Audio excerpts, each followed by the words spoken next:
Halo sahabat Bible and Coffee, kita jumpa lagi di konten kedua kita yang masih saja membahas mengenai Allah Tuhan itu tidak butuh siapa-siapa. Ya, jadi ini sebuah statement yang cukup ekstrim saya rasa. Tuhan tidak butuh siapa-siapa karena kenapa? Mungkin seringkali kita yang suka beribadah atau pergi ke gereja seringkali mendengar bahwa Tuhan itu sepertinya membutuhkan manusia. Tuhan itu disukakan dengan penyembahan kita, persembahan kita juga menyukakan hati Tuhan. Jadi ada konotasi bahwa Tuhan itu butuh siapa-siapa. Ya. Dan seperti biasa, karena judulnya adalah Bible and Coffee, kita juga ditemani dengan Coffee di depan kita, dan kali ini berbeda dengan yang sebelumnya. Ini sebenarnya adalah cangkir kedua kita ini sebenarnya ya, Pak Cangkir Hendri kedua ya. Jadi habis konten ini kita kembung bersama-sama. Oh iya, by the way, kalau saudara mungkin kelewatan dari episode yang sebelumnya, mungkin bisa catch up di YouTube ya. Channel YouTube-nya apa, Pastor Henry? Jadi channel YouTube kita judulnya adalah Bible and Coffee. Dan ini adalah sebuah konten kita diskusi ringan ya untuk mencoba mengangkat topik-topik penting yang disalahpahami oleh orang percaya. Dan kita di sini ngobrol santai, tidak niat untuk membantai siapapun. Dan kopi hari ini dari mana nih asalnya? Kalau yang kemarin kan kita minum Flores Bajawa ya. Flores ya. Nah, kalau yang ini katanya adalah blend dari Brazil, Sulawesi, dan Ethiopia. Oke, berarti campuran dari luar negeri dan dalam negeri. Ini karena mungkin topiknya udah makin serius. Makin serius. Kita perlu kopi kita mulai yang go lebih serius. Kita kopi go yang lebih serius ya. Oke, kita coba ya. Oke. Kita coba.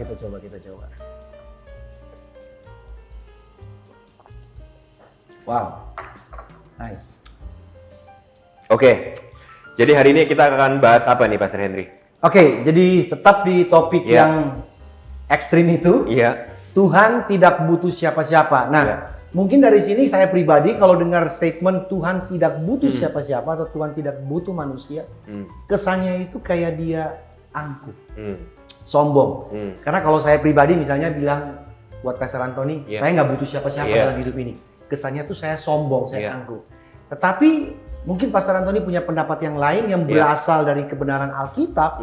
Bahwa statement Tuhan tidak butuh siapa-siapa itu malah adalah kabar baik bagi manusia. Ya, betul. Ya, bagaimana pandangan Alkitab? Oke, jadi mungkin pertama-tama saya rasa kita harus jujur sama diri kita sendiri bahwa memang secara manusiawi di dalam hati kita ini pengennya Tuhan itu butuh kita. Oh, ya, karena kita ini kan manusia, kita punya perasaan, kita punya ego. Ya.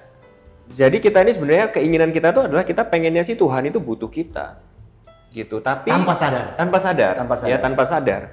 Ya, tapi kita akan belajar hari ini kenapa justru kalau Tuhan butuh kita itu adalah justru sebuah kabar buruk bagi kita. Oh. Sebaliknya kalau Tuhan itu adalah Tuhan yang mandiri, yang kita udah bahas di episode sebelumnya. Tidak butuh siapa-siapa. Dia adalah Tuhan yang maha cukup, maha kuasa, tidak butuh apa-apa. Itu adalah justru sebuah kabar baik bagi kita. Okay. Justru itu adalah Allah yang menurut saya layak untuk kita sembah dan layak untuk kita agungkan. Dan layak untuk kita percaya dan taruh iman kita kepadanya. Dan kita menaruh kehidupannya kepada Allah yang seperti itu. Betul. Nah, mungkin sekarang kita mulai dari yang bad news-nya dulu ya. Mungkin kita mulai dari yang buruknya dulu ya. Jadi kenapa justru kalau misalnya Tuhan itu butuh kita, meskipun kita pengennya seperti itu, itu adalah sebuah kabar buruk bagi kita. Buruk. Ya, jadi yang pertama kita harus tahu gini ya, bahwa kalau misalnya kita ini menyembah seorang pribadi Allah yang membutuhkan sesuatu, apalagi membutuhkan kita, dan somehow kalau kita butuh sesuatu itu kan sedikit banyak, berarti ada ketergantungan kita akan sesuatu itu. Oke. Ya, kalau kita membutuhkan sesuatu nih, kalau saya butuh kopi, maka saya bergantung pada kopi untuk bisa membuat saya bangun di pagi hari. Iya. Kalau tidak ada kopi, nggak bisa kerja, nggak bisa bangun, nggak bisa semangat, gitu ya. Nah sama kan konsep kalau misalnya kita percaya bahwa Allah itu membutuhkan sesuatu, maka Allah itu sedikit banyak bergantung sama sesuatu. Iya. Nah itu menurut saya ya ada dua implikasi negatifnya di dalam kehidupan iman kita. Yang pertama itu membuat kita menjadi seseorang yang insecure. Kita manusia. Kalau dia butuh kita. Kalau dia butuh kita, Ya. ya itu akan membuat iman kita itu adalah iman yang rapuh. Akan membuat kita di poin-poin tertentu kita akan menjadi takut. Karena kita punya Allah yang masih butuh sesuatu. Karena kita punya Allah yang butuh sesuatu. Iya. Kita punya Allah yang bergantung sama sesuatu, apalagi sama kita. Padahal kita tahu bahwa diri kita ini adalah diri yang lemah. Kita sering gagal. Kita ini adalah manusia berdosa. Contoh ya, Pastor Hendy mungkin kan sering banget, saya rasa juga para penonton di tempat ini juga sering banget dengar kata-kata seperti ini. Pada waktu sesuatu yang buruk terjadi dalam diri kita, misalnya kita dapat musibah, atau kita mengalami sesuatu yang menyakitkan atau nggak enak. Enggak ya. Langsung pikiran pertama yang muncul dalam pikiran kita itu adalah seperti Kita ini. cari pertolongan. Bukan, kita akan mikir seperti ini. Oh, ini mungkin terjadi karena aku kurang taat. Oh. Ini aku terjadi karena aku kurang Karena ini. konsekuensi terhadap sesuatu. Exactly. Karena aku kurang gini sama Tuhan. Aku Iya, kurang iya, taat iya, sama iya, Tuhan. iya, Aku iya. kurang ngasih Tuhan ini. Dalam tanda kutip nih ya, kalau kita mau jujur sama diri kita sendiri, ekstrimnya adalah gini. Kita tidak cukup dalam kita menolong Tuhan untuk menolong kita. Oke. Jadi kita ini percaya sama ini ya, ideologinya Uncle Sam. God help those who help themselves. Ya kan, Tuhan menolong Ya, mereka ya, yang ya. menolong dirinya sendiri. Dirinya Padahal sendiri. kita tahu we fail all the time. Kita gagal Gagal terus. kita nggak cukup kuat, kita nggak cukup taat, kita nggak cukup teguh iman kita ini kadang kita ini dalam menolong diri kita sendiri. Dan Ya. itu yang membuat kita ini punya iman yang penuh dengan kekhawatiran, kita punya iman yang penuh dengan ketakutan, kita punya iman yang rapuh. Karena kita punya Tuhan dalam versi kita ya, yang bergantung kepada kehebatan kita, Iya, iya. kekuatan kita. Oke, masuk Jadi akal. pada waktu sesuatu tidak berjalan baik, langsung pikiran kita itu adalah ini kegagalan kita yang membuat Tuhan itu gagal. Tuhan gagal untuk menolong kita. Tuhan gagal karena kegagalan kita. Iya. Nah, sebaliknya implikasi yang kedua, kalau kita merasa berhasil, kita akan menjadi orang yang sangat sombong. Nah, ini sisi yang berbeda. Ini sih yang berbeda gitu ya. Ya. Nah, ini yang saya percaya ya, ini adalah akar daripada kita ini punya hubungan transaksional dengan Tuhan. Karena aku udah A, B, C, D, maka Tuhan berkewajiban untuk melakukan A, B, C, D kepadaku. Oke, timbal Nah, balik. Timbal balik. Nah, kita udah sering bahas ini kan. Kita Ya. mesti tahu karena ini adalah sebuah doktrin dasar bahwa kita ini adalah manusia berdosa, yang kecenderungan dosa kita ini adalah sombong, self-centered, yang akhirnya gini, Pastor Henry, pada waktu hubungan transaksional kita dengan Tuhan itu timbangannya kita rasa mulai berat kepada kita merasa Tuhan itu berhutang untuk melakukan 1, 2, 3, 4 ini kepada manusia. kepada kita. Dan lama-kelamaan yang jadi pusatnya itu adalah kita. Kita jadi semakin besar, Tuhan jadi semakin kecil. Iya. Nah, sehingga banyak orang yang berpendapat dan saya setuju dengan pendapat ini adalah bahwa paham bahwa kita percaya Tuhan membutuhkan kita itu bukan hanya akar daripada hubungan transaksional, tapi akar daripada sebuah kepercayaan yang menurut saya sangat error, sangat salah, yaitu Injil kemakmuran. Oh, Prosperity prosperity. Gospel. Nah, itu yang kita udah tahu sama-sama Karena yang ya menjadi adalah sentrisnya, kita. pusatnya adalah manusia itu. betul. Padahal kita udah tahu manusia serba kekurangan. Exactly, Serba gagal. Betul, Ya, karena oke. Tuhan butuh kita dan kita sudah melakukan A, B, C, D, maka Tuhan wajib untuk melakukan A, B, C, D kepada kita. Ya. Seperti itu. Nah, itu bahaya sekali. Gitu. Jadi ini kabar buruknya. Kabar buruknya bagi kita. Kabar Jadi buruknya. kita bisa menjadi seorang yang either sangat insecure, khawatir, takut, atau kita bisa menjadi orang Sangat yang sombong. sangat sombong rohani. Ya. Merasa Tuhan berhutang pada kita. Ya. Ya, of course kalau orang yang seperti ini juga bukan hanya sombong kepada Tuhan ya, pasti juga sombong kepada orang lain juga. Ya. Orang lain yang tidak lebih taat, tidak lebih saleh daripada mereka. Ya. Dia berpikir dia melakukan sesuatu sehingga Iya. semua ini terjadi seperti itu. Betul. Nah, jadi mungkin saya pengen ajak kita untuk sama-sama lihat dua ayat di Ya. Alkitab supaya kita sama-sama sekali lagi diingetin bahwa ini adalah sebuah pemikiran yang keliru. Ya. Gitu. Kita sama-sama lihat contohnya di Ayub. Ayub 41 ayat 2. Ayub 41. Ya, Ayub 41 ayat 2b, ya bagian B-nya berkata seperti ini. Apa yang ada di seluruh kolong langit, itu berarti semua hal yang ada di Apa bumi yang ada ini, di seluruh apa saja. apa saja adalah kepunyaanku. Ya. Nah, ini lebih jelas lagi ya, lebih kuat lagi di 1 Tawarik 29 ayat 14 berkata seperti ini. Sehingga 29:14. ya, sehingga sebab daripada mula segala-galanya dan dari tanganmu sendirilah persembahan yang kami berikan kepadamu. Jadi kita bisa bawa apapun kepada Tuhan. Itu pun dari Dia. Itu pun dari Dia. Tidak ada sesuatu pun yang kita ini bisa kasih kepada Tuhan yang belum atau tidak merupakan milik Dia. Oke, berarti dari sini aja kita bisa Betul. melihat bahwa Dia tuh sangat mandiri. Betul. Dia sumber. Dia Betul. tidak membutuhkan siapa-siapa. Exactly. Betul. Oke. Jadi Tuhan itu tidak akan pernah bisa ya boro-boro membutuhkan ya. Dia tidak akan pernah bisa berhutang sama kita. Dia tidak akan pernah bisa Iya. punya kewajiban untuk memberikan Nah, kepada ini kita saya apapun. ingat nih. Kalau Gitu. tadi Pastor Anton bilang dia berhutang kepada manusia, saya juga Iya. pernah dengar ada khotbah yang seperti itu. Iya. Bahwa Tuhan itu berhutang sama kita. Kalau Iya. kita berikan sesuatu buat Dia, Iya. kita memiutangi Tuhan. Iya. Wow, sedangkan di dua ayat ini aja kita bisa lihat bahwa Betul. apa yang kita pikir kita kasih ke Dia itu berasal dari Dia juga. Iya, dan kita udah bahas yang di episode pertama juga kan, yang dari kisah para rasul itu, Iya. bahwa dia bukan Tuhan yang bisa dilayani manusia. Iya. Seperti Tuhan yang seolah-olah dia itu kekurangan suatu apapun. Nah, mungkin yang membutuhkan kita. apakah ini manusia yang tadi Pastor Anthony bilang bahwa pride-nya dia, Iya, seringkali kita tanpa sadar kita berpikir bahwa kita adalah sumbernya, iya, bukan Iya. Tuhannya, Betul. tapi kita adalah sumbernya. betul. Nah itu tanpa sadar sebenarnya kalau kita mau jujur sama diri kita sendiri ya, sebenarnya tanpa sadar itu kan mulai pelan-pelan terbentuk dalam pikiran kita sebenarnya loh. Sebenarnya kita ini adalah Tuhannya. Ya, Dan Tuhan itu hanya penolong. Tanpa disadari. Betul. Betul. penolong atau pelengkap saja. Pelengkap saja, pembantu, penolong, Iya, iya, sesuai dengan kebutuhan kita apa. Iya, Tapi sebenarnya iya, pusatnya itu adalah diri kita. Iya, Karena kita merasa ya semuanya itu tergantung sama kita. Even Tuhan pun perlu something daripada kita. Daripada kita. Iya. Oke. Nah itu tadi kabar buruknya. Kabar Mas buruk. Henry. Nah, sekarang kita mau lihat kabar baiknya bahwa Iya. Tuhan itu tidak butuh siapa-siapa. Oke, nah jadi kalau tadi kita udah bahas kalau Tuhan itu butuh sesuatu, dia kurang sesuatu itu justru artinya adalah dia bukan Tuhan yang layak untuk kita percaya dan kita taruh segala iman kita. Iya. Ya, karena kan dia apa ya bisa aja gagal gitu karena dia butuh Iya. sesuatu tergantung Iya, sama iya. kita. Kalau kita gagal maka dia gagal. Iya. Gitu. Atau sebaliknya kita jadi sombong gitu ya. Nah, Iya. sekarang kita akan bahas kenapa justru kalau Tuhan itu perfectly self-sufficient. Kalau Tuhan itu justru mandiri dan Yang maha sempurna. cukup secara sempurna. Itu justru adalah sebuah kabar baik bagi kita dan justru Tuhan seperti itu adalah Tuhan yang layak disembah. Oh, oke. Gitu, layak dimuliakan. Iya, Gitu ya. Ya yang pertama ya kebalikannya daripada yang tadi. Gitu ya.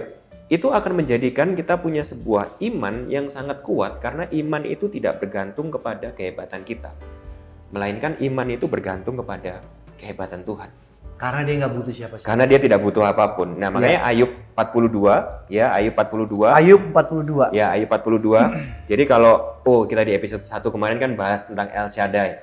Ya, Allah yang maha cukup. Allah yang maha cukup ya. Iya. Allah memperkenalkan namanya sebagai El Shaddai. Iya. Kita udah bahas tuh di episode yang pertama kepada Abraham contohnya. Pada waktu dia memperkenalkan dirinya kepada Abraham sebagai El Shaddai, itu merupakan sebuah kabar baik buat Abraham kan? Iya. Karena Tuhan mengenalkan dirinya sebagai El Shaddai, lalu menjanjikan kepada Abraham berkat keturunan. Ya. Nah, kalau dia adalah Tuhan yang bukan El Shaddai, membutuhkan sesuatu, maka Abraham pasti akan ragu. Maka Abraham pasti akan takut. Abraham tidak punya dasar untuk berharap. Dasar untuk beriman dan berharap. Ya, Karena umurnya dia berapa? Istrinya pun udah mati rahim, tidak bisa melahirkannya. Tapi justru karena dia adalah Tuhan yang tidak membutuhkan apapun dari pihak kita, dia bisa menaruh iman kepada Allah. Kita bisa percaya bahwa meskipun sesuatu itu tampak begitu mustahil, tapi kalau Tuhan sudah berjanji, dia pasti akan menepatinya. Karena dia adalah Tuhan yang maha kuasa, maha cukup, tidak membutuhkan apapun untuk menepati janjinya tersebut. Ya, makanya Ayub 42, ini kan Ayub adalah orang kedua kalau kita baca di Perjanjian Lama yang Tuhan juga mengenalkan dirinya sebagai El Shaddai. El Shaddai, betul. Ya, di Ayub 40 kalau saya nggak salah ya. Lalu di ayat 42 di bagian akhir kitab Ayub, kesimpulan Ayub kepada Allah yang El Shaddai ini adalah seperti ini. Aku tahu bahwa engkau sanggup melakukan segala sesuatu dan tidak ada rencanamu yang gagal. Nah, jadi dengan kata lain kita bisa percaya bahwa kalau Tuhan sudah berencana, Tuhan sudah berjanji, dia tidak mungkin akan gagal sekalipun kita gagal. Karena dia bukan Tuhan yang bergantung sama kita. Dia Tuhan yang bergantung kepada dirinya sendiri. Dan dirinya sendiri itu adalah Tuhan yang maha cukup, maha kuasa. Ini menarik nih, Pastor Antoni. Iya. Dari kalimat tidak ada rencana Tuhan yang Ya. gagal, dari situ kan kita bisa menarik kesimpulan bahwa manusia yang tadi Pastor Antoni berulang-ulang bilang kita Ya. seringkali gagal karena kita Ya. bergantung kepada Kita. diri sendiri ataupun sekitar kita Iya, untuk betul. supaya kita tidak gagal. Iya, betul. Tapi di sini aja sudah menjelaskan bahwa dia tidak bergantung kepada Iya. siapa-siapa. Buktinya adalah dia tidak pernah gagal. Betul, betul. Nah, contohnya lagi yang lain adalah Daud mungkin ya. Seorang tokoh di Perjanjian Lama mungkin yang kalau saya bisa bilang ya, salah satu Iya. tokoh yang mungkin paling bisa relate sama kita nih. Because he fail all the time. Dia sering Ya, gagal, dia sering gagal. dan gagalnya hancur-hancuran. Hancur-hancuran gitu Hancur-hancuran. ya. Contohnya aja Daud Mazmur 18 ayat 31 berkata seperti ini, adapun Allah jalannya sempurna, janji Tuhan adalah murni. Murni. Jadi maksudnya Daudnya adalah janji Tuhan itu tidak bergantung sama yang dijanjikan kepada siapa. Misalnya sini Iya, contoh iya, nih, iya, iya. contoh nih Pastor Henry. Saya berjanji kepada Pastor Henry gitu ya. Saya akan jemput Pastor Henry jam 5 sore. Jam 5 sore. Ya. Kalau saya manusia, janji saya kepada Pastor Henry kan bisa bergantung sama banyak hal. Waktu macet. Waktu, macet, bahkan saya mungkin bisa kesibukan lain. Betul, saya mungkin bisa bergantung kepada Pastor Henry sendiri. Saya nggak mau dijemput. Nggak mau dijemput. Atau kalau saya datang ke rumah Pastor Henry udah tepat jam 5, Pastor Henry nggak ada, saya gagal jemput Gagal Pastor jemput. Henry. Oke. Tapi kalau di sini kita bisa bilang bahwa Tuhan itu janjinya murni, layak dipegang, Iya. layak dipercaya, layak untuk kita ini menaruh harapan kepada janjinya itu, karena janjinya Tuhan itu tidak bergantung kepada siapapun selain Oke. pada dirinya sendiri. Iya, iya. Dan iya. kita harus ingat bahwa Dia adalah Tuhan yang maha cukup, tidak bergantung kepada siapapun, tidak kekurangan apapun, Dia pasti akan deliver janjinya. Berarti tidak ada yang dapat memberhentikan dia Betul. untuk menepati janjinya. Nah, Tuhan yang berjanji seperti ini, yang Daud itu katakan layak untuk menjadi perisai bagi semua orang yang berlindung Sangat aman. padanya. Sangat aman. Sangat aman. Gitu. Sehingga itu yang pertama itu kabar Yes. baiknya bagi kita seperti itu. Jadi Itu kita kabar bisa percaya kepada janji Tuhan, kita bisa percaya untuk menaruh iman kita kepada Dia, karena Dia adalah Tuhan yang tidak akan pernah gagal. Dia tidak bergantung kepada siapapun. Betul, betul. Ya, lalu yang betul. kedua, ya kalau Tuhan itu maha cukup, Tuhan itu sempurna, maka itu akan menjadi kabar baik bagi kita saat kita itu jadi sadar bahwa Dia itu berarti mengasihi kita dengan kasih yang sempurna juga.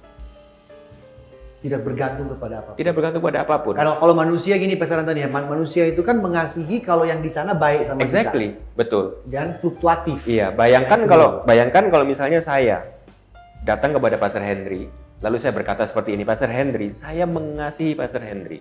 Ya. Sangat-sangat mengasihi Pastor Henry selama 1, 2, 3, 4. Iya. Tapi bagaimana kalau misalnya saya datang kepada Pastor Henry dan saya berkata seperti ini, even sebelum Anda dilahirkan, Saya even sudah sebelum mengasihi. dunia dijadikan, saya sudah memilih untuk mengasihi Anda. Ya. Saya sudah mengasihi Anda dengan sebuah kasih yang kekal, dan itu sama sekali bukan karena Anda, tapi karena kasih saya yang sempurna kepada Anda. Oke, jadi dia mengasihi manusia berdasarkan karakternya, bukan berdasarkan objek untuk dikasihi. Betul, bukan karena kasih kita kepada Dia mengasihi kita. Betul. Tapi Dia mengasihi kita dengan kasih yang sempurna. Oleh sebab itu, maka itu kita bisa mengasihi Dia. Nah, ini adalah sebuah kabar baik buat kita, Ya. yang bisa menjadi sebuah menurut saya sebuah penghiburan, sebuah kekuatan, sebuah comfort gitu ya, yang sejati, yang kita ini tidak akan pernah bisa insecure mempertanyakan kasihnya, karena sejak awal kita sudah tahu bahwa kasihnya kepada kita itu bukan kasih yang bergantung kepada kasih kita kepada Dia. Nah, oleh sebab itu makanya contoh ya ini ya, contoh mungkin saya bisa ajak kita sama-sama untuk lihat contohnya di Efesus 1 misalnya. Efesus 1 ayat 4 sampai 5. Ya. Efesus 1, 4-5. Ya. Saya pakai bahasa Indonesia masa kini supaya mungkin bisa lebih dimengerti ya. Paulus berkata seperti ini, sebelum dunia ini diciptakan, Allah telah memilih kita melalui Kristus dengan maksud supaya kita menjadi miliknya yang khusus dan tidak bercacat di hadapannya. Karena kasih Allah, bukan karena kasih kita. Iya. Maka Ia sudah menentukan terlebih dahulu bahwa melalui Yesus Kristus, Ia akan mengangkat kita menjadi anak-anaknya sendiri.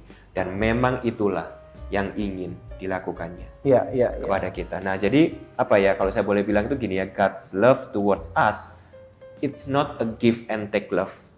Seperti kasihnya manusia ya. Tapi yang ada timbal balik. ada timbal balik. Tapi terlebih lagi itu kasih Tuhan tuh kayak bayangin kayak sebuah air terjun.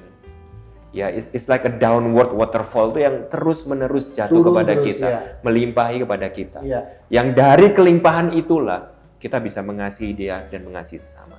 Ya, ya. Ya, mungkin saya tutup dengan ini. Ya, saya tutup dengan satu ayat lagi untuk menjadi bahan perenungan kita. Ya, ini saya bacakan lagi ayat yang kita sebenarnya udah baca ini di episode sebelumnya. Ya. sebelumnya ya. Tapi ini menurut saya sebuah ayat yang bisa jadi pijakan yang kuat buat kita semua.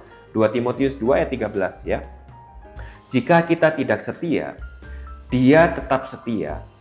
Alasannya adalah ini, karena dia tidak dapat menyangkal dirinya. Tidak dapat menyangkal dirinya, ini ada berhubungan dengan karakter tadi ya. Exactly, betul. Jadi dia bukan Tuhan yang bergantung sama manusia, dia bukan Tuhan yang bergantung kepada ketaatan kita, kasih kita, pemberian kita, tapi dia adalah Tuhan yang bergantung kepada dirinya sendiri. Dan oleh sebab itu, kita bisa rest assured. Jiwa kita bisa beristirahat dengan tenang, meyakini bahwa kasihnya dia, janjinya dia, dan perlindungannya dia, kesetiaannya dia kepada kita merupakan sesuatu yang kekal. Iya, ini saya teringat ayatnya tadi singgung tentang Daud. Ya. Daud pernah berkata bahwa hanya dekat Allah saja aku tenang, daripadanya lah keselamatanku. Kalau saya hubungkan dengan ayat-ayat yang tadi kita sudah bahas, kenapa sampai Daud tenang? Karena dia tahu persis karakter Allah tentang Allah yang mandiri. Iya, betul. Kalau dia tidak mandiri, pasti Daud tidak tenang. Iya, betul. Karena dia tahu bahwa Allah yang seperti itulah yang dia sembah, dia tenang. Dan memahami kasih yang seperti itu yang menurut saya itu bisa terus-menerus membuat kita semakin terpesona, semakin mengaguminya, ya, sehingga itu pemahaman itu dan keterpesonaan dan kekaguman itu yang terus-menerus akan mengubah hati kita, membuat kita tuh semakin mengasihi dia lagi, semakin mengasihi dia lagi, semakin mengasihi dia lagi. Betul. Seperti itu. Oke, sahabat Bible and Coffee, ini kalau diterusin bisa 2 malam 3 hari ini baru selesai ya. Jadi ini topik yang sangat menarik dan kita sudah berbincang banyak mengenai kemandirian Allah, dan kami berdua, Pastor Anthony dan Pastor Henry, berdoa buat semua yang menyaksikan konten ini, kita dapat benar-benar mendalami betapa besarnya kasih Kristus. Iya betul, kita harap konten ini bukan cuma berbicara kepada kepala kita ya, tapi bisa berbicara kepada hati kita langsung juga. Kepada hati kita. Iya, memberikan sebuah damai sejahtera dan sebuah kekaguman baru akan karakter Allah yang begitu luar biasa. Iya. Ini saya sangat inspirasi ya, move banget, saya banyak belajar dari apa yang disampaikan oleh Pastor Anthony, bahwa kita tuh semakin melihat keindahan daripada Tuhan itu sehingga kita menjadi lebih mengasihi Dia. Dan saya rasa mungkin konten kita dilanjutkan lagi di episode yang berikutnya. Tentunya dengan topik-topik yang dengan lebih seru, topik yang lain, lebih menantang, yang lebih menantang, dengan tidak ada niat untuk membantai siapapun. Dan jangan lupa sahabat Bible and Coffee untuk subscribe channel kita, dan kita akan kembali dengan episode yang lebih menarik, lebih menantang, dan yang pastinya kita menjadi lebih mengasihi Tuhan yang kita sembah. Tuhan berkati. Tuhan berkati. See you semuanya. Halo sahabat Bible and Coffee, thank you semuanya sudah menyaksikan konten kami Bible and Coffee. Jangan lupa untuk subscribe, like, dan share. Juga kami menyediakan kolom komentar untuk Anda yang ingin bertanya. Silakan ketik dan tinggalkan pesan di sana. Tetap ikuti channel kami di Rock Riverside Community Official. Sampai jumpa. Thank you guys.